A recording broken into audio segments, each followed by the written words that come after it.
याद रखिएगा 10 साल से बड़ी लड़की के ऊपर पर्दा फर्ज हो जाता है। 10 साल से बड़ी लड़की का फिर सर का एक बाल भी किसी गैर मर्द को नहीं दिखना चाहिए। हमारी नजरों में बहुत मामूली बात है, छोटी है। आजकल 10-11 साल की लड़कियां बालिग हो रही हैं। टीवियों पर सीरियल ऐसे आ रहे हैं, मोबाइलों में ऐसी ऐसी वाहियात चीजें यूट्यूब वगैरह पर, फेसबुक पर आ रही हैं कि इनको देखकर हमारी लड़कियां जो कभी 16-17 साल में बालिग होती थीं, आज 11-12 साल की उम्र में बालिग होने लगी हैं। और यानियत फैल चुकी है, शर्म हया ताक पर रखी जा चुकी है। वरना तसव्वुर कीजिए, एक कपड़ा जो जिस्म से चिपका हो, आपके पैरों से चिपका हुआ हो, और वो कपड़ा आपके घुटने और रान से होते हुए आपकी कमर तक आए, जिसको आप लेगी कहें, और इसके ऊपर एक कुर्ती पहन ली जाए और इस तरीके से मार्केट में, बाजार में शॉपिंग की जाए, ऐसी औरत को आपकी नजर में फैशन परस्त कहा जा सकता है। लेकिन मोहम्मदुर रसूलुल्लाह की नजर में ये लड़की, ये औरत नंगी है, नंगी है, नंगी है। आरियात हमारी नजरों में फैशन परस्त हैं, लेकिन अल्लाह के रसूल ने ऐसी औरतों को क्या कहा? नंगी। मैंने नहीं कहा। पूछो इन उलमा से आरियात का मतलब क्या होता है। कासियात कपड़े पहनेंगी, आरियात लेकिन नंगी होंगी। ऐसी औरतों के बारे में कहा है नंगी होंगी। ये हाफ आस्तीनों के कपड़े यहां चल रही है, ये खुला हुआ है। साड़ियां चल रही तो ऐसी कि यहां तक का ब्लाउज पहने हुए हैं, ये खुला है, पेट खुला हुआ है।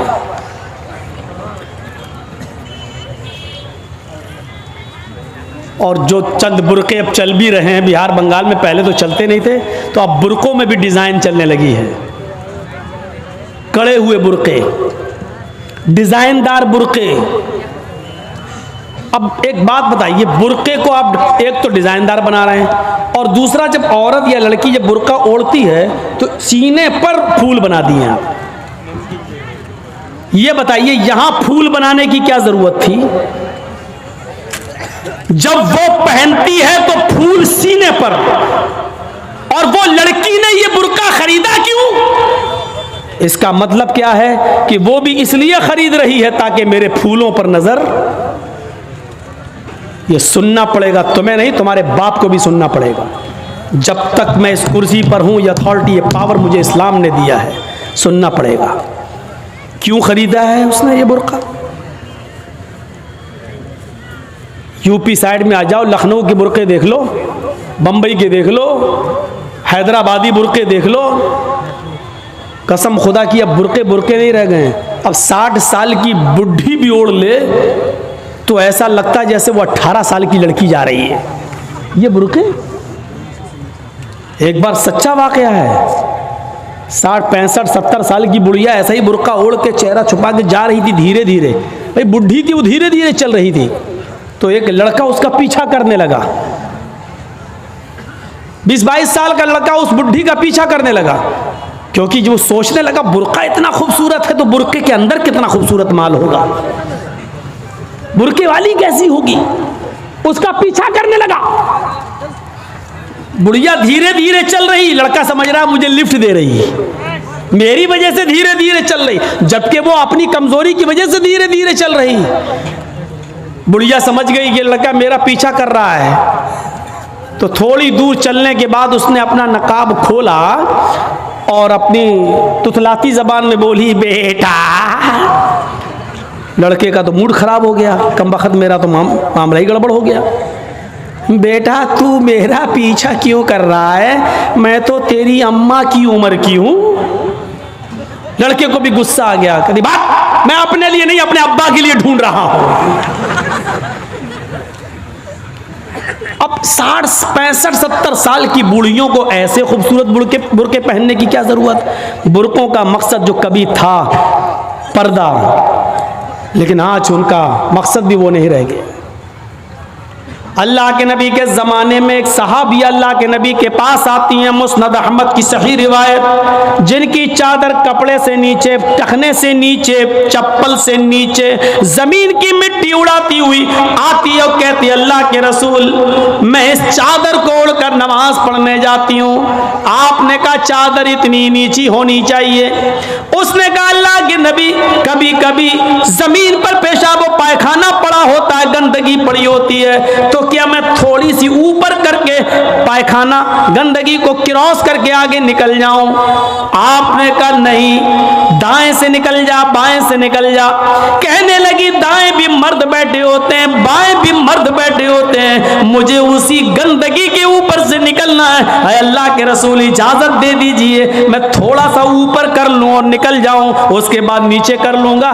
जब गंदगी को क्रॉस कर लूंगी तो चादर में नीचे कर लूंगी। अल्लाह के नबी कहते हैं अगर मर्द दाएं बैठे हैं, बाएं बैठे हैं, तो तू उसी गंदगी के ऊपर से निकल जा। कहने लगी अल्लाह के रसूल वो गंदगी मेरी चादर में लग जाएगी, आप मुझे ऊपर उठाने की इजाजत नहीं दे रहे हैं। टखने से ऊपर, चप्पल से ऊपर चादर उठाने की इजाजत क्यों नहीं दे देते? आपने कहा नहीं, चादर उठाने की इजाजत, चप्पल से भी ऊपर चादर उठाने की इजाजत नहीं दूंगा। कहा अल्लाह के रसूल फिर उस चादर में पेशाब और पायखाना लग जाएगा। आपने कहा लग जाने दे। कहने लगी है अल्लाह के रसूल उसी चादर को तोड़कर मैं नमाज पढ़ती हूँ मस्जिद में। जब ऊपर औरतों का अलग इंतजाम होता है या पर्दे में औरतों का इंतजाम होता है, तो मैं इसी चादर को ओढ़े ओढ़े नमाज पढ़ती हूँ। आपने कहा उसी चादर को ओढ़कर नमाज पढ़ ले। कहने लगी उसमें पेशाब और पायखाना लग जाएगा, क्या उसी और चादर को ओढ़कर नमाज पढ़ लूं? आपने फरमाया हाँ, आए औरत जब पेशाब और पायखाना तेरी चादर में लगेगा, जब तू आगे बढ़ेगी तो तेरी चादर जमीन पर पड़ी हुई मिट्टी से रगड़ खाएगी, क्योंकि तेरी चादर नीचे है। जब पेशाब और पायखाना उसमें भर जाएगा, जब तू आगे बढ़ेगी तो जमीन पर पड़ी हुई मिट्टी पर तेरी चादर रगड़ खाएगी, और जमीन पर पड़ी हुई मिट्टी से रगड़ने की वजह से जमीन की पाक मिट्टी तेरी चादर को पाक कर देगी। लेकिन तुझे चादर उठाने की इजाजत नहीं, उसी चादर में तू नमाज पढ़ ले। गंदगी लगती है तो लग जाने दे, आगे बढ़ेगी तो जमीन पर पड़ी हुई पाक मिट्टी तेरी चादर को पाक कर देगी। मेरे भाइयों, पेशाब और पायखाना देखकर भी अल्लाह के रसूल ने औरत को चादर उठाने की इजाजत नहीं दी। मेरी बहनों, तुम्हारे दिल कैसे गवारा कर लेते हैं? जलसों में भी चूड़ियां खरीदने के लिए, बैलून खरीदने के लिए, जलेबियां खरीदने के लिए तुम किस तरीके से लेडीज पंडाल से निकलकर तुम बाजारों में घूम लेती हो? शर्म आनी चाहिए। तुम्हारे कलेजे और तुम्हारे दिल कैसे गवारा कर लेते हैं कि लड़के और लड़कियां एक जगह शॉपिंग करें, दुकानदारी करें, खरीदारी करें? ये तुम्हारे कलेजे, तुम्हारे ज़मीर कैसे गवारा कर लेते हैं? जबकि अल्लाह के नबी फरमाते हैं ला यखलुअन्न रजुलुन बिमरातिन इल्ला कान सालिसुहुम शैतान।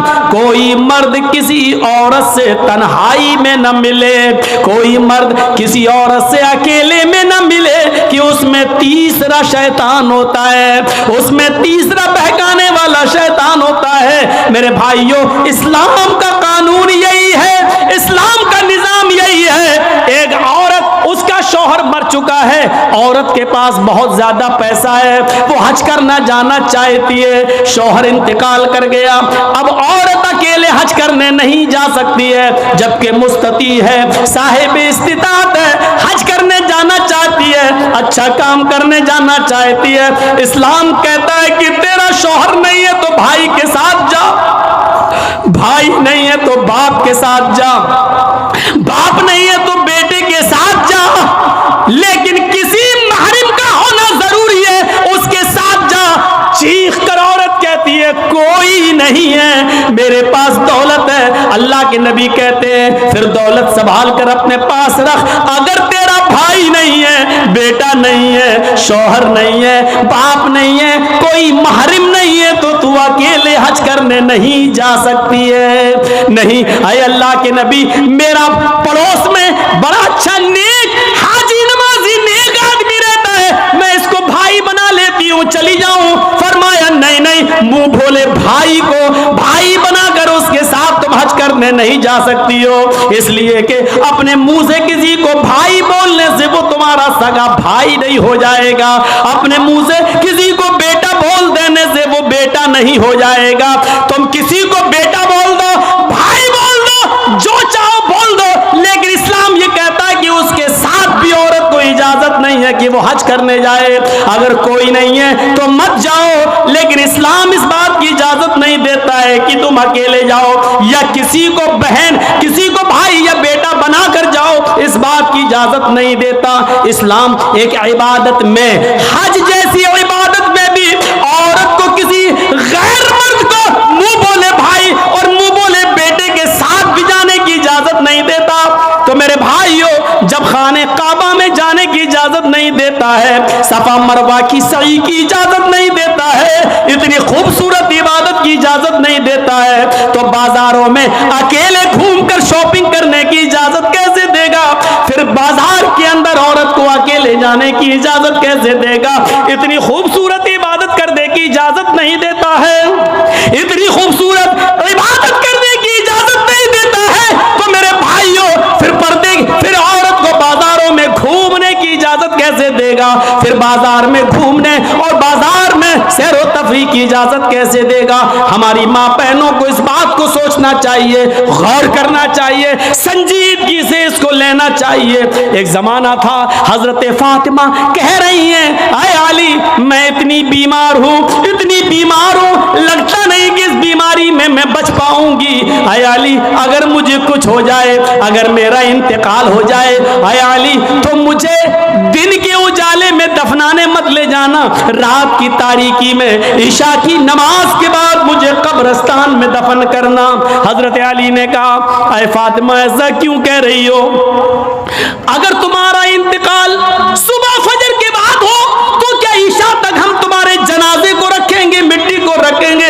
तुम्हारे बाप का, तुम्हारे अब्बू का फरमान है कि मैयत को जल्दी कब्रिस्तान ले जाओ, फिर मैं लेट कैसे करूं? फरमाती हैं, आए अली, आए मेरे प्यारे शौहर, मुझे रात में ही ले जाना, मेरी बात को गिरा बांधो, मेरी बात को मजबूती से पकड़ लो, मेरी वसीयत को याद रखना, चाहे मेरा इंतकाल कभी भी हो, लेकिन मुझे ईशा के बाद दफनाना, मुझे दिन के उजाले में कब्रिस्तान न ले जाना।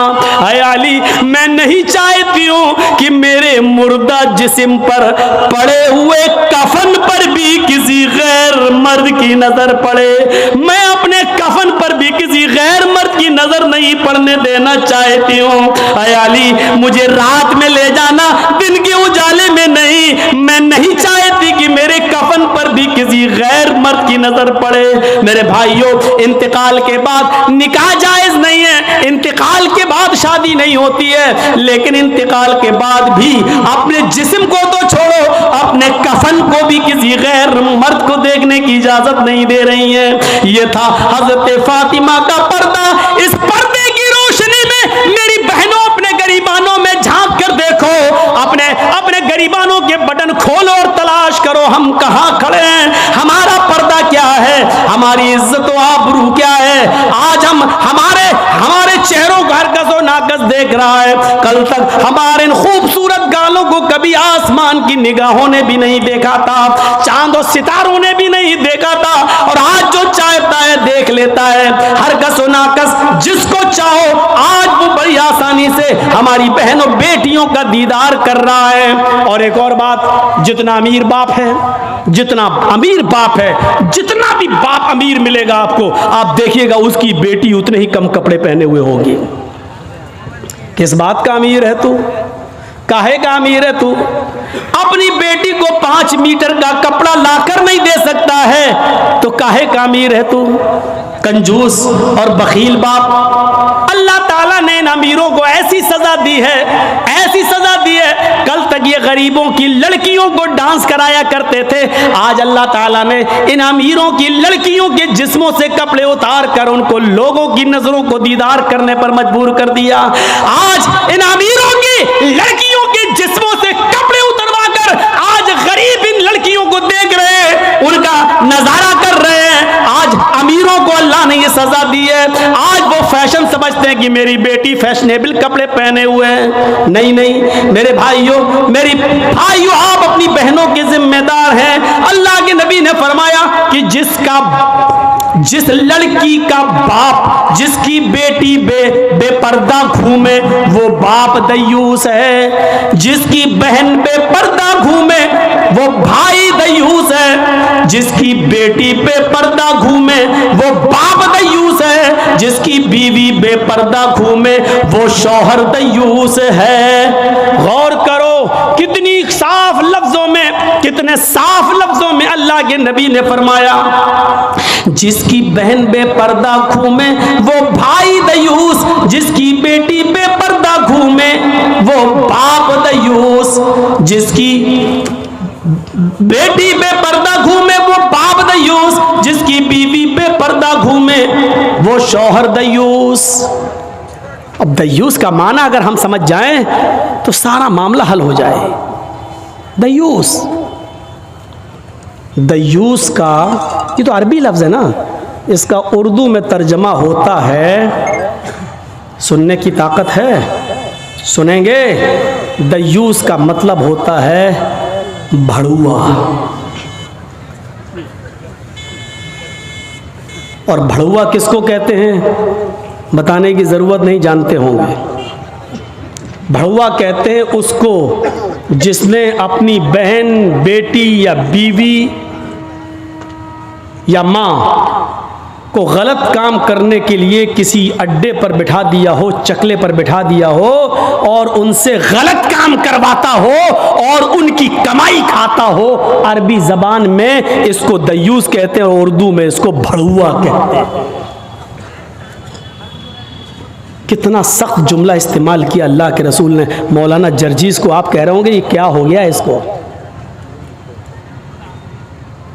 अल्लाह के नबी ने कहा जिसकी माँ बेपर्दा घूमे और बेटा अपनी माँ की बेपर्दगी पर कुछ ना बोलता हो वो बेटा भड़ुआ। जिसकी बीवी बेपर्दा घूमे और शौहर अपनी बीवी की बेपर्दगी पर कुछ ना बोले वो शौहर भड़ुआ।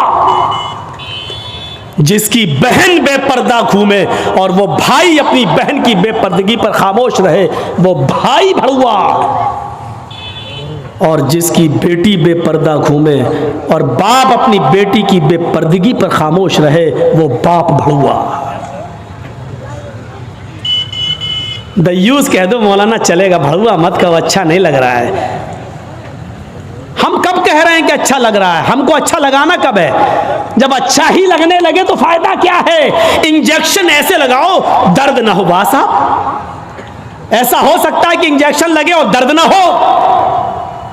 इंजेक्शन भी लगवाना चाहते हो और दर्द भी नहीं चाहते हो, तब तो होम्योपैथिक दवा ले लो, मीठी गोलियां खा लो जो मरने के बाद फायदा करती है।